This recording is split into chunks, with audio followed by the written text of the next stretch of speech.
ओम नमः शिवाय। दोस्तों, स्वागत है आप सभी का आपके अपने चैनल खुशहाल ज़िंदगी में। दोस्तों, आज की वीडियो में हम बात करेंगे आंवला नवमी की, जिसे हम अक्षय नवमी के नाम से जानते हैं। अक्षय अर्थात जिसका कभी क्षय न हो, यानी कि जो कभी समाप्त न हो, नष्ट न हो। अक्षय नवमी के दिन किए गए पूजा पाठ, दान इत्यादि का फल इतना अधिक बताया गया है कि यह कभी भी क्षय नहीं होता, यानी कि नष्ट नहीं होता। इसका फल आपको वर्तमान में तो प्राप्त होगा ही, साथ ही अगले जीवन में भी इसका फल आपको मिलता है। और इस अक्षय पुण्य की प्राप्ति के लिए आंवला नवमी के दिन हमें क्या क्या करना चाहिए, किस विधि से पूजा करना चाहिए तथा क्या नहीं करना चाहिए तथा किस विशेष उपाय को अपनाना चाहिए, ऐसी संपूर्ण जानकारी हम आपको आज की वीडियो में देने वाले हैं। भगवान श्री हरि विष्णु की पूजा करने से माँ लक्ष्मी की कृपा स्वयं ही प्राप्त हो जाती है। आज के दिन भगवान श्री हरि विष्णु तथा माँ लक्ष्मी की संयुक्त पूजा करने से माँ लक्ष्मी गरुड़ वाहिनी रूप में आपके समक्ष प्रकट होती है। गरुड़ वाहिनी अर्थात माँ लक्ष्मी विष्णु भगवान के साथ प्रकट होती हैं। और जब माँ लक्ष्मी भगवान विष्णु के साथ आपके घर पधारती हैं तो आपको जीवन में स्थिर लक्ष्मी की प्राप्ति होती है। ऐसी मान्यता है कि माँ लक्ष्मी जब भगवान विष्णु के साथ आती है तो माँ लक्ष्मी स्थिर रूप से आती है। और माँ लक्ष्मी जब उलूक वाहिनी यानी कि अपनी सवारी उल्लू पर बैठकर आती है तो वह चंचला अवस्था में रहती है, वह आती है और पुनः वापस लौट जाती है। तो सबसे पहले जानते हैं कि आंवला नवमी यानी कि अक्षय नवमी का व्रत इस वर्ष किस दिन मनाया जाएगा। हिंदू पंचांग के कार्तिक मास की शुक्ल पक्ष की नवमी तिथि को प्रत्येक वर्ष मनाया जाता है अक्षय नवमी का त्योहार। इस वर्ष यह तिथि 12 नवंबर को पड़ रही है। 12 नवंबर दिन शुक्रवार प्रातःकाल 5:51 पर नवमी तिथि का प्रारंभ हो जाएगा, जो कि 13 नवंबर दिन शनिवार प्रातःकाल 5:30 तक रहेगा। इस वर्ष पूजा का शुभ मुहूर्त रहेगा सुबह 6:50 से दोपहर 12:10 तक। दोस्तों, इस दिन आंवला के वृक्ष के नीचे भोजन तैयार करने तथा भोजन करने से व्यक्ति निरोग होता है तथा माँ लक्ष्मी तथा श्री हरि विष्णु की कृपा प्राप्त होती है। कहा जाता है कि इसी दिन भगवान श्री हरि विष्णु ने आंवला के वृक्ष के नीचे कुष्मांड नामक राक्षस का वध किया था। इस दिन रात्रि जागरण का विशेष फल प्राप्त होता है, इसलिए संभव हो तो इस दिन जागरण अवश्य करें, क्योंकि हमारे शास्त्रों में जागरण की वैसे भी बहुत अधिक महत्वता बताई गई है। लेकिन अगर आप अक्षय नवमी के दिन जागरण करते हैं तो आपको अक्षय पुण्य की प्राप्ति होती है, जो कि कभी नष्ट नहीं होता। इसका फल आपको इस जन्म तो मिलता ही है, साथ ही आपको अगले जन्म में भी इसका फल प्राप्त होता है। साथ ही साथ आपके जो पुण्य कर्म है उनका उदय होता है तथा आपके जो दुष्कर्म है यानी कि पाप कर्म है उनका क्षय होता है, यानी कि पाप को नष्ट कर देता है अक्षय नवमी का त्यौहार। दोस्तों, अक्सर लोग इन बातों पर ध्यान नहीं देते, लेकिन कुछ कर्म हमारे द्वारा पूर्व जन्म में किए गए ऐसे होते हैं जिनका फल हमें इस जन्म में भी प्राप्त होता है।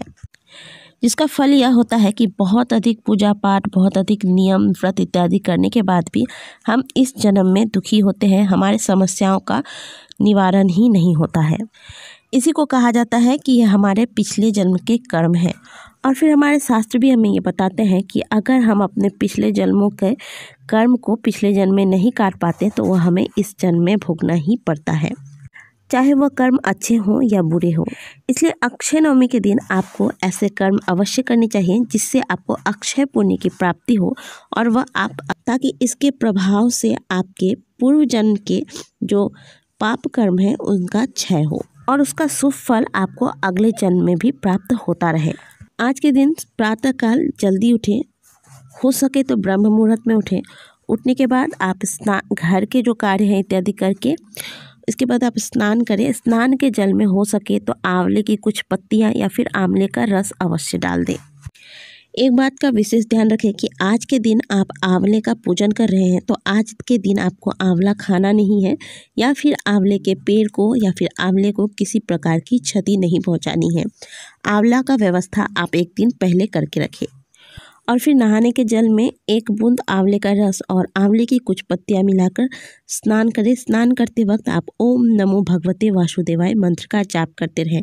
ऐसा करने से आपको माँ लक्ष्मी तथा भगवान श्री हरि विष्णु की कृपा प्राप्त होती है। और फिर आप तुलसी मैया को जल दें। कार्तिक मास में तुलसी पूजन तथा दीपदान का बहुत अधिक महत्वता बताया गया है। अगर आप लगातार कार्तिक महीना शुरू होने से ही लेकर आप लगातार जल दे रहे हैं तो अच्छी बात है। अगर नहीं देते हैं तो आज के दिन आप माँ तुलसी को जल अवश्य दें। ब्रह्म मुहूर्त में उठकर स्नान करें, माँ तुलसी की पूजा करें। इससे आपको पूरे कार्तिक मास में माँ तुलसी की पूजा करने का फल प्राप्त होगा।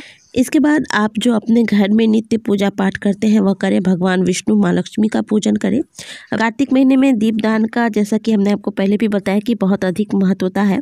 तो आज के दिन आपको दीपदान अवश्य करना है। शाम के वक्त हो सके तो स्नान करें और नहीं तो आप अच्छे से हाथ मुंह धोकर स्वच्छ वस्त्र धारण करें। इसके बाद आप घर की मंदिर में, घर के मुख्य द्वार के पास और फिर तुलसी मैया के सामने घी का दीपक अवश्य दान करें। अगर घर के आसपास या फिर घर में आपने कहीं पे केले का वृक्ष लगा कर रखा है तो वहाँ पर भी आप एक दीप प्रज्वलित करें, क्योंकि ऐसी मान्यता है कि भगवान विष्णु का वास होता है केले के वृक्ष में। तो अगर आपके घर के आसपास ऐसी कोई सुविधा है तो आप वहाँ पर जाकर एक दीपदान अवश्य करें। दोस्तों, अगर हम बहुत अधिक पूजा पाठ नहीं भी कर सकते तो भी इतना करें ताकि हमारा जीवन जो है वह सुखमय रहे और हम अपने धर्म से जुड़े रहें। इसलिए ये छोटी छोटी सी चीज़ें आपको आज के दिन अवश्य करनी चाहिए, जिससे आपको माँ लक्ष्मी और भगवान विष्णु की कृपा प्राप्त हो और आपका जीवन सुखमय हो। आज के दिन आप सफ़ेद चीज़ों का दान कर सकते हैं, जैसे आप चावल, शक्कर, दूध इत्यादि का दान कर सकते हैं। ब्राह्मण के नाम से सीधा निकाल सकते हैं, यानी कि एक ब्राह्मण के भोजन करने लायक आप कच्चे चावल, दाल, नमक, हल्दी, सब्जी, मिर्ची इत्यादि जो भी भोजन में इस्तेमाल किया जाता है वो सारी सामग्रियां आप निकाल कर ब्राह्मण को दान दें। वैसे तो हमने आपको अपने बहुत सारे वीडियो में बताया है कि गाय को प्रत्येक दिन 1 रोटी अवश्य देनी चाहिए, लेकिन अगर आपके आसपास गाय नहीं मिलती है तो आप आज के दिन कम से कम गौशाला में जाकर, या फिर अगर आपके आसपास गैया है तो आप वहाँ जाकर 1 रोटी अवश्य गाय को खिलाएं। आज के दिन आप पंछियों को, खास करके अगर आपको गौरैया कहीं दिख जाए तो उनके लिए आप दाना अवश्य दें। अब बात करेंगे आंवले के वृक्ष के पूजा करने के बारे में। आप ऐसी जगह जाएं जहाँ पर आंवले का वृक्ष हो, उस स्थान को पहले साफ कर लें।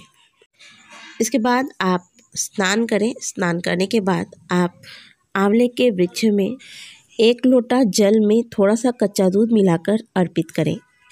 एक कलश की स्थापना करें और इसके ऊपर एक चौमुख दिया लगाएं। इसके अलावा आंवले के वृक्ष के पास 5 दिया लगाएं।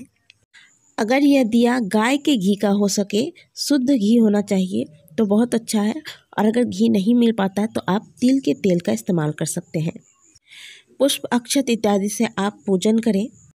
अब कच्चा धागा लेकर आप आंवले के वृक्ष के चारों ओर फेरे लगाएं, यानी कि धागा लपेटते हुए आपको परिक्रमा करना है। आप 8 बार परिक्रमा कर सकते हैं, बहुत से लोग 108 बार भी परिक्रमा करते हैं, तो ये आपके ऊपर है आप कितनी बार परिक्रमा कर सकते हैं। इसके बाद आप आंवले के वृक्ष को प्रणाम करें और कहें कि हे प्रभु, हम पर अपनी कृपा बनाए रखना। हे प्रभु, हमें भगवान श्री हरि विष्णु तथा माता लक्ष्मी की कृपा दीजिए और हमारे जो पूर्व जन्म के कष्ट हैं उन्हें दूर कीजिए, हमारे पापों का नाश कीजिए। इसके बाद जब तक दीपक जल रहा है तब तक आप कलश को ना उठाएं। अगर संभव हो तो रात भर इस कलश को रहने दें, अगले दिन इस कलश को उठाएं। लेकिन अगर ऐसा आप नहीं कर सकते तो कम से कम जब तक दीपक जल रहा है तब तक इस कलश को उठाएं नहीं। जब दीपक ठंडा हो जाए फिर आप कलश को उठा सकते हैं। तो दोस्तों, कुछ इस विधि से आपको आंवला नवमी में, यानी कि अक्षय नवमी में पूजा करना है। आशा करते हैं कि आज की दी गई जानकारी आपको अच्छी लगी होगी। वीडियो अच्छी लगी है तो वीडियो को लाइक करें। कमेंट बॉक्स में जय श्री हरि विष्णु अवश्य लिखें।